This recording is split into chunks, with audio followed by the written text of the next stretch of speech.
Bob Weep Brown on Weep Any Bum. We are back with another video. And first of all, let me go ahead and get this out of the way. Once again, you know where I am. I'm in the Four Wheel Studio, aka my car. So, if you are experiencing any audio variances outside of my normal quality, please and thank you attributed to that. Now, with that being said, the other night, and so let me back up really quick because I'd actually recorded this video yesterday right after the game, and come to find out that only 59 seconds of the audio had taken, and I didn't catch it until way after the fact, and I was too tired to try to do it again. So here we are. This is actually take two. Technology is a beautiful thing until it doesn't work. But at any rate, as we all know, the Lakers and the Golden State Warriors played the other night. The Warriors were victorious in the game, the score of which currently escapes me. But Wardell had a big night, 37 points in helping lead the Warriors to victory. Brandon Podziemski was on fire from three-point land. He knocked down 8. I think he had 28. 22 of that was in the first half. So he did kind of slow down in the second half. But on the Lakers side, LeBron had 33. I believe Austin Reeves had 31 on very efficient shooting. Hachimura had 21 points, I believe. But, you know, hey, he never has enough help. Got it. There you go. Luka actually was stinking up the joint. He was just 6-17 from the floor. He had 19 points, like 7 assists. But he did not shoot the basketball particularly well. But, so, the happenings of the game, per se, is not really the subject of this video. This comes from inside the NBA, and I tried to track down the audio, and when he said it, if I'd have been really smart, I would have recorded it. But they had the B team out there. No disrespect to those folks, but it's just the absolute truth. As we know, the A team is EJ, Kenny, Charles, and Shaq. The B team is I forget. I think the LaFraco, I can't think of. It's something like that. Shaq, Candace Parker, and Vince Carter is manning the fourth chair. So Vince Carter, who is one of my absolute favorite players and I have an immense amount of respect for, got up here on national television and proceeds to say, and I'm slightly paraphrasing, but you'll catch the gist of it, that LeBron James has changed his style of play and empowers his teammate. And when he said it, I was like, what in the world is Vincent Lamar Carter talking about? Because I don't know, maybe I've been in a coma for the past 22 years and have missed something. Because from what I have seen, from what we have all seen, from those of us who have two eyes and a basketball brain, that's certainly not been the case. Because I'm trying to figure out, how did he empower Kevin Love? How did he empower Chris Bosh? How did he empower Rodney Hood? How did he empower, heck, I'd even stand Dwayne Wade. How did he empower Anthony Davis or Kyrie Irving? Or, oh God, did he empower Russell Westbrook? Because I missed that part where he did that. So I don't know what he's talking about. We know what happens when you go to play with LeBron James. The stuff that made you great, you can't do that no more.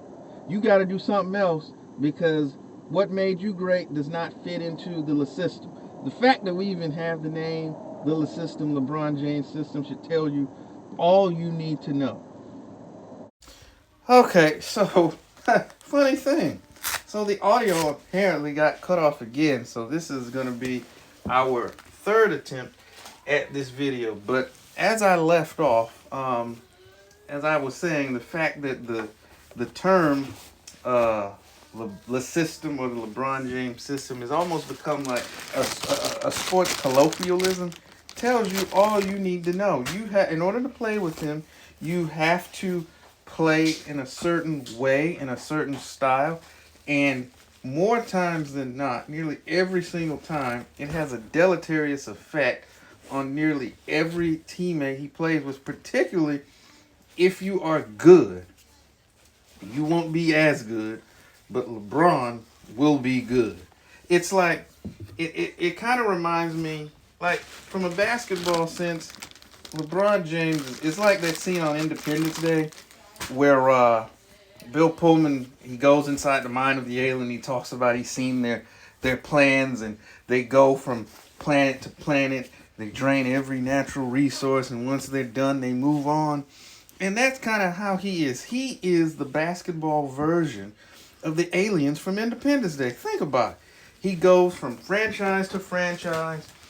They bring in these players after he's extracted the resources, in this case, usually the future draft capital, young players, and many times the talents and abilities integrated into a system that negatively affect him. Once he's extracted everything out, he moves on to another franchise. We saw it in Cleveland both times. We saw it in Miami, and we've seen it in LA, which with that, he already kind of hinted at him looking at leaving before they pulled this Luka Doncic trade out of their behind. So, I don't know what exactly Vince Carter is talking about, who has been quote-unquote empowered, because the opposite is true. When you look at so many of these players who play with him, when they leave, all of a sudden they get good again. Be it Derrick Rose, and I use that example because if you remember when he was in Cleveland, he left. He wasn't even sure he wanted to play anymore. And all of a sudden he goes to Minnesota, and he once again becomes a productive player. And we saw, and everybody saw, when he dropped that 50-point game, and everybody loved it, and he moved on to the Knicks. And I'm going to be honest, for that playoff run that they had, I think it was the year Julius Randle made All-NBA. I'm going to be honest, he was the best player on that team for that particular stretch. You know, Jay Crowder looked terrible when he was at Cleveland. All of a sudden you go, and he's been integral pieces in Phoenix and Miami on teams that made deep runs and runs to the finals and all this. And the list goes on and on and on of players that go, and all of a sudden it's like they discover how to play basketball again, because you're not just parked in a corner waiting on him to kick it out to you or whatever. Sorry about that.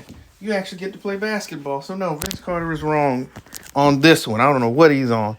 But with that being said, I don't want to talk too long. I don't want this video to go on. I'm pretty sure, I bet you I said some better stuff on the other two takes, but I can't remember what they were. And since the video is still recording, I'm going to go ahead and finish. So, with that being said, what do you think of Vincent Lamar Carter's comments? What do you think of my reaction? What do you think of what he had to say?